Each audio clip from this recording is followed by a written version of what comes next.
Assalamualaikum warahmatullahi wabarakatuh.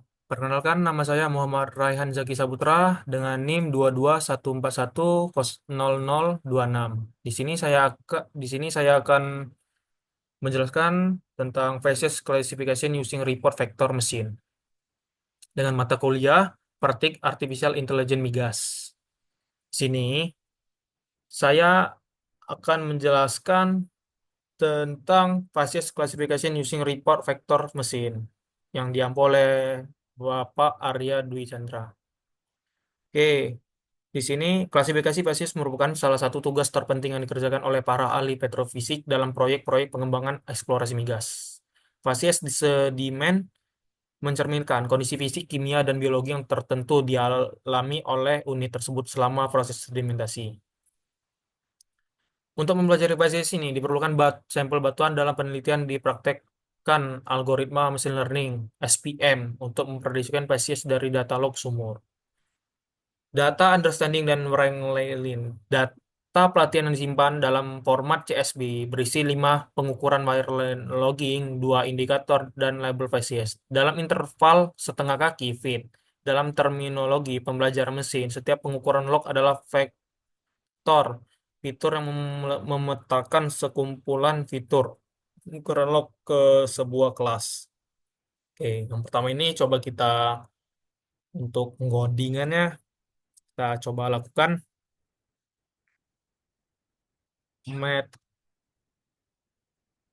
matplotlib inline.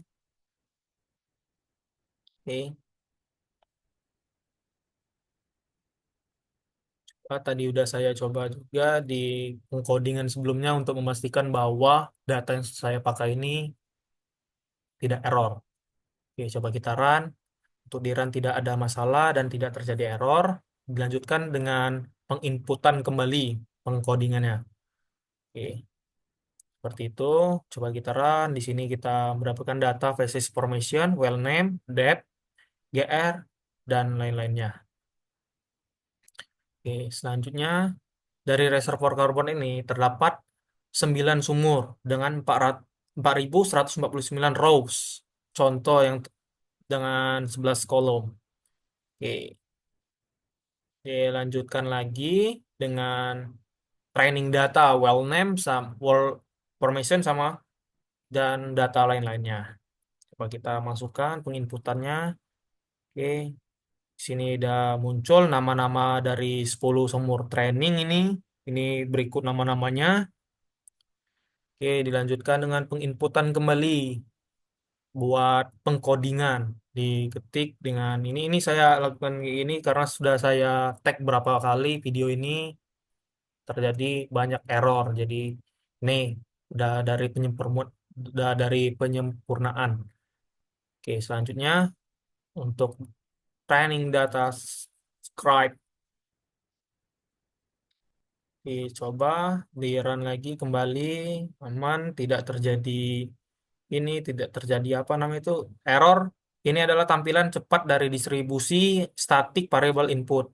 Melihat nilai hitungan sebagian besar nilai memiliki 4.014 4.149 nilai yang valid kecuali PE yang memiliki 3.232.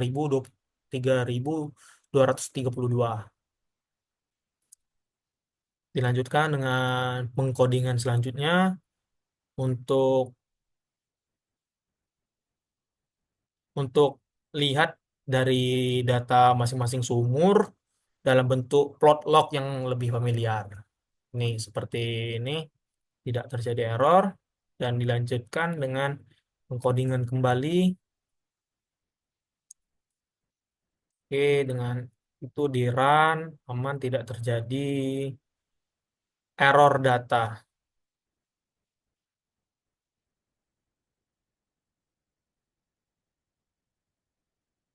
Oke, dicoba di run lagi, didapatkan 2.817 dan 12.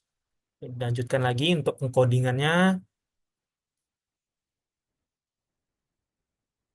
Dicoba pengkodingan seperti ini, data make basis log ini. Oke, dicoba di run. Jadi tidak terjadi masalah apapun, tidak terjadi error. Sini selanjutnya kita untuk menampilkan plot lognya untuk sumuran. Coba di run, mulai dari sumur Shrimplin. Nih,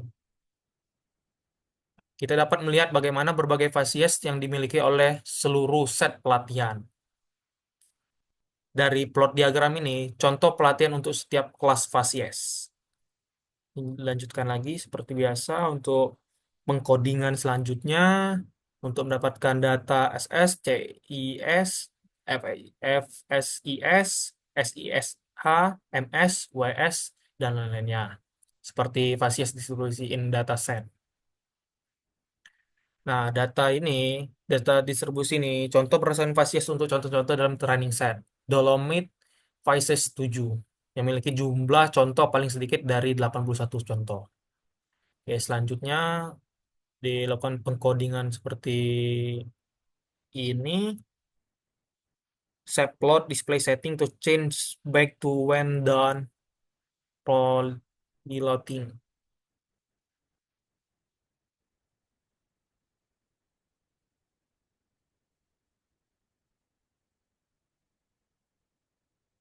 Oke, yang didapatkan bentuk dari gambar BS, PS yang menunjukkan ini.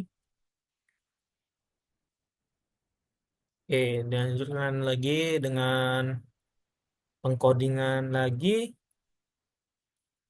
Oke, coba di run, tidak terjadi error yang didapatkan VCS, DEP, GR, Telepos, dan lain-lainnya.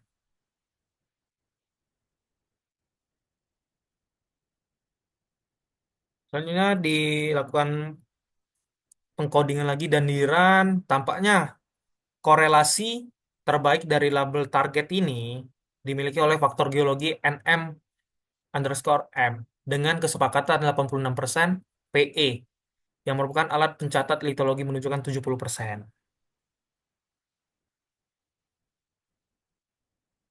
Nih, NM nih, NM, NM 86%. Oke. Conditioning, selanjutnya untuk data conditioning kita lakukan lagi seperti ini. Coba kita run. Dan aman, tidak terjadi ini. Dilanjutkan processing make standar. Oke, coba kita run. Oke, tidak terjadi error. Dilanjutkan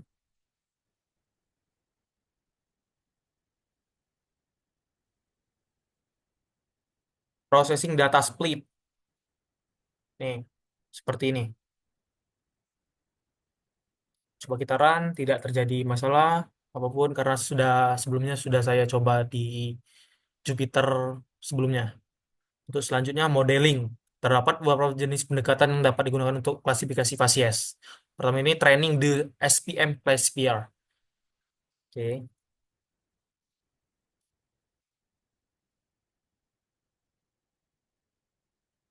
Oke, di sini kita menggunakan parameter model yang dioptimalkan oleh Brandon Hall.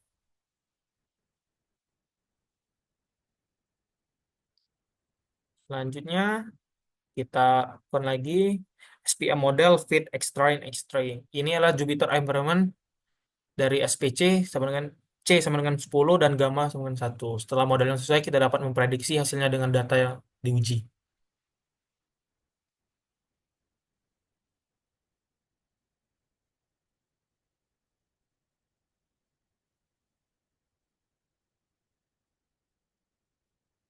Selanjutnya, kita itu ini model evaluation conversion matrix dilanjutkan.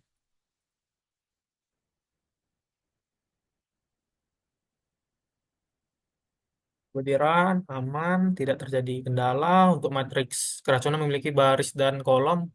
Baris-baris sesuai dengan label varieties yang sebenarnya dan kolom menunjukkan hasil prediksi model.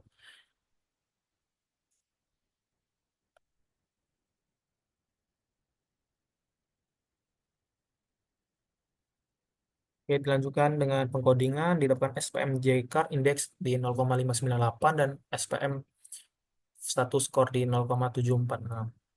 Oke, dilanjutkan lagi pengkodingan seperti biasa.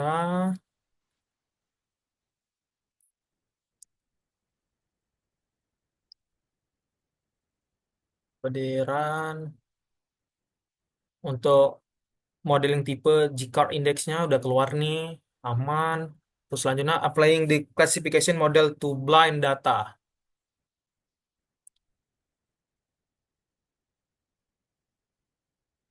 Kan, aman, tidak terjadi error.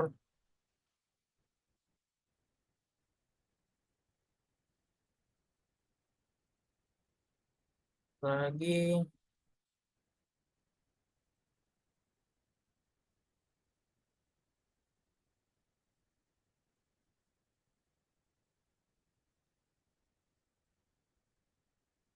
oke. Sekarang tinggal kita membuat prediksi dan menyiapkan kembali ke dalam data frame. Selanjutnya,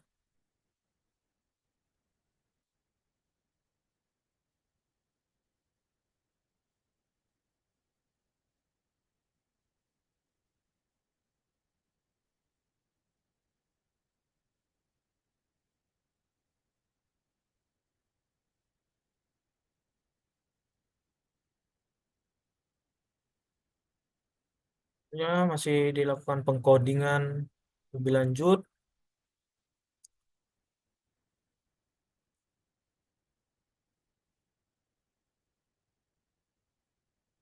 Terakhir, untuk yang terakhir, kesimpulannya dari data ini, SP menunjukkan performa yang lebih baik daripada data uji tabel E1.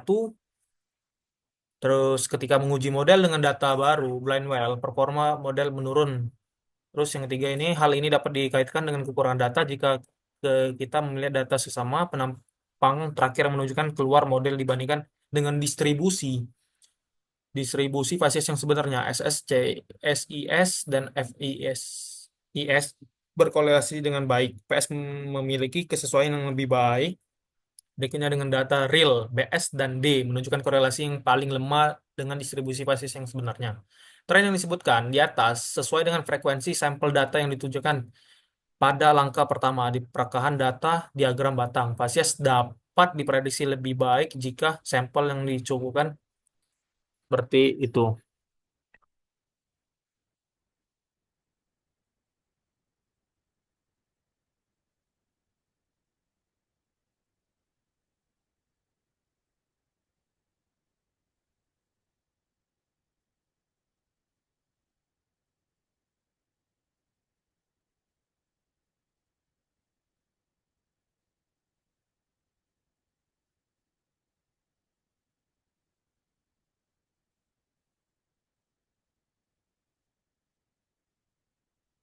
Oke, selanjutnya itu tren yang disebutkan di atas sesuai dengan frekuensi sampel data yang ditunjukkan. Pada langkah pertama, di perekaan data dalam diagram batang, Fasies dapat diprediksi dengan lebih baik jika memiliki sampel yang cukup dalam set data pelatihan. Oke, untuk yang terakhir, untuk meningkatkan hasil, kita dapat mengerjakan dua aspek penting. Satu, memperkenalkan lebih banyak sampel data ke model, dan mengoptimalkan parameter model secara detail. Mungkin itu saja yang dapat saya sampaikan.